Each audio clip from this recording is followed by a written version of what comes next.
iron content, the vitamin C, and the fiber were way better than the imported good rices. We have a climate smart, highly nutritious, highly beneficial product, and we're not treating it right. Hi guys, so today we're in Vista Dorado Estate, Herrera Ridge in Moruga. So we're going to speak to Mark and Jerome and they're going to tell us all about Moruga Hill Rice. And I have been advocating for young people to return to Moruga to take up a role in the Moruga Hill Rice sector, where you see the Trinity Hills and the entire southern range from Guayari all the way to Marak, and we are at Dao. Dao means the Amerindian, well, the Warao word for twig, stick, branch, log, tree, wood. Dao also means that which comes from the earth, yeah, in wood.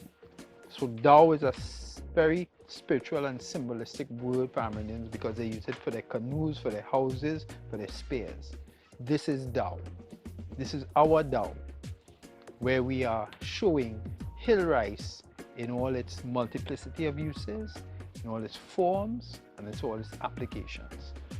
I am a formerly trained merchant Navy captain. I was living in the Middle East working for an English company, and then my father had his first stroke. The neurologist, who was very close to my father's family and my family, said, hey, get your father some of that red rice. He needs to get it, to eat it, in order to restore the oxygen to his brain. Jumped in my four-wheel drive, fly down the highway, go down to Moruga, thinking, hey, I'll pick up 4 or 5 pounds of hill rice, run back up the road. When I went by my first uncle, who I knew used it all the time, he didn't have. Went by another uncle, he had half a pound. Went by a third uncle, he didn't have. And I said, well, what's happened? Because hill rice used to be every Sunday. Those same uncles would cook. We'd get together, all the men would cook food, cook rice, cook wild meat, make tom-tom, and suddenly nobody had. And they explained to me that all my cousins, everybody like me, had left Moruga, gone away, and nobody was planting.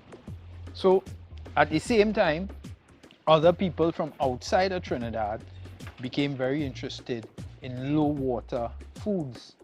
And the hill rice is a climate smart, low water food. It grows on dry land with just rainfall.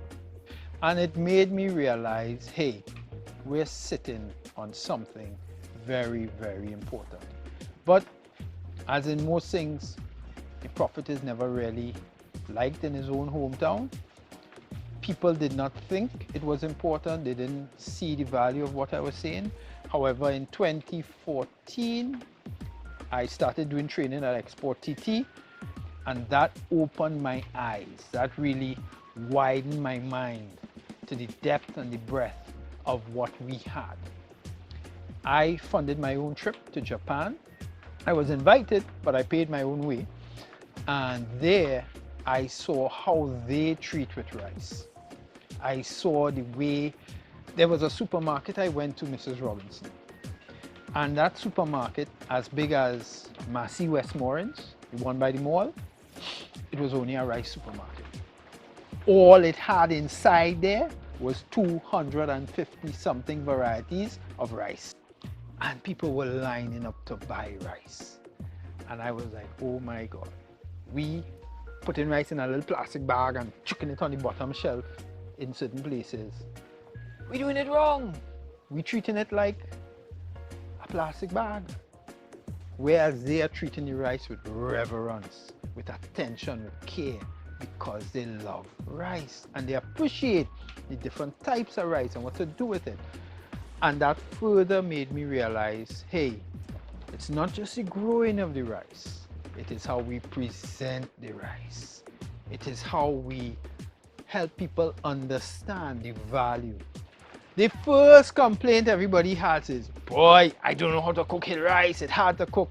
It is not. It is so easy. But we went a step further, recognizing the fare in people, and we have 3 pre-seasoned varieties. We have a Jira Hill Rice, a pimento, and a scorpion pepper, a Moruga scorpion pepper Hill Rice. And we made it so easy. Rendell, everybody says Hill Rice hard to cook. Well, But- I mean, I never say that. Yeah, but, Well, yeah, but you are going to be our strong man okay. to show them that's a lie. Okay, nice. Here you go. All Pre-seasoned Jira Hill Rice, brother. Mm-hmm. There is your pot. Okay, wow. Hot on the coal pot. I feel like I'm getting let to slaughter, but alright. Alright, no problem. Throw Alright. it in. Uh-huh. Chunk your Hill Rice. Uh-huh. And add the water. Okay, nice. That's all. Alright, cool. It smells real nice though. I ain't gonna lie. When I heard about Hill Rice and how much things it have in it, I was like, why we don't use this more now? And I've been, well, not obsessed, but I've been doing my research about it. And I really think it's something Trinidad should really try to invest in. But I don't want to get too political. And now we have a piece of Warao smoked chicken in a tomato Willoughby sauce. Right?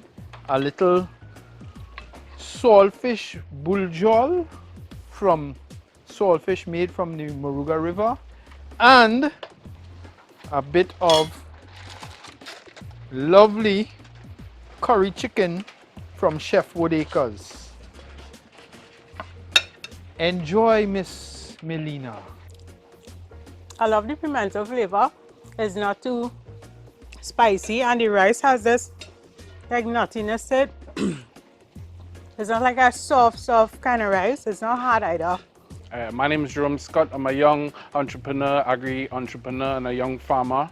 Recently moved back to Trinidad just before the pandemic. And yeah, I got into agriculture. I'm also the secretary of an NGO called MHOP, Moruga Hills Organic Producers.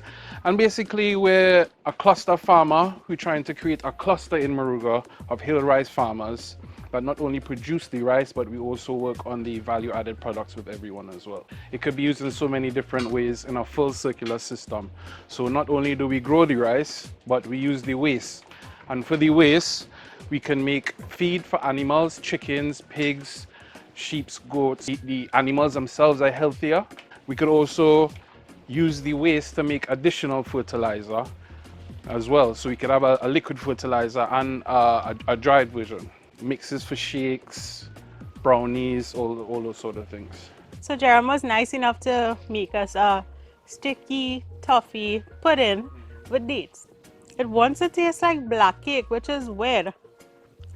Hill rice mousse for the first time. It's very thick. Oh, there's a rich chocolate flavor in here. Lots of spices, some nice texture. This is Imani coffee, made from international beans and beans from my grandfather's estate, coffee beans, right? That Idris Omardine, the owner of Imani, he takes the green beans, he roasts, and he prepares to give you very unique artisan coffee right here in Trinidad.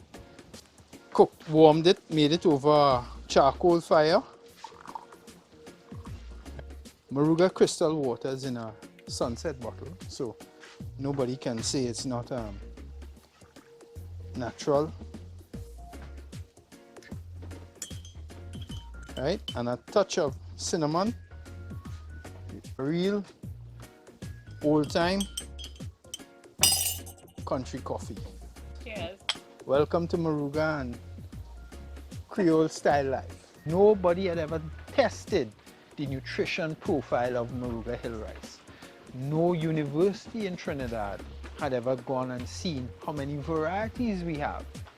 My father had gone to university at McGill, and when he came back, he was at Carney in the research department, but nobody was interested about Moruga Hill Rice at Carney.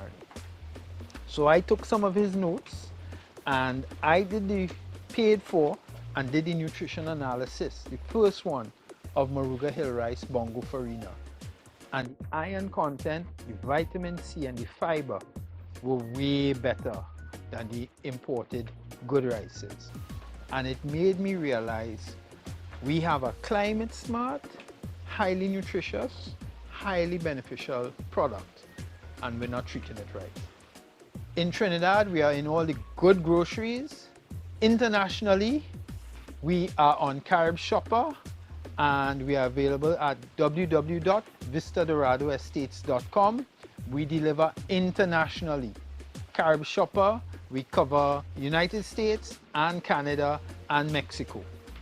And we actually have a lot of fans in Mexico for the scorpion pepper rice. It is very popular in Mexico. We just finished here at the estate and it was really enjoyable experience. You know, we got to cook with Jerome and talk to Mark about the history of Moruga rice and all its different applications. And I was blown away that, you know, this is something that Trinidad and Tobago isn't doing, and it's something I think that needs to be implemented, that the next generation could get into and really create sustainable lives for themselves. Right, so this concept they have here is relatively new, and in future they're gonna have tours, they're gonna have different areas where you could visit different themed kitchens, and you could have like a really holistic experience and really experience how Trinidad and Tobago used to be.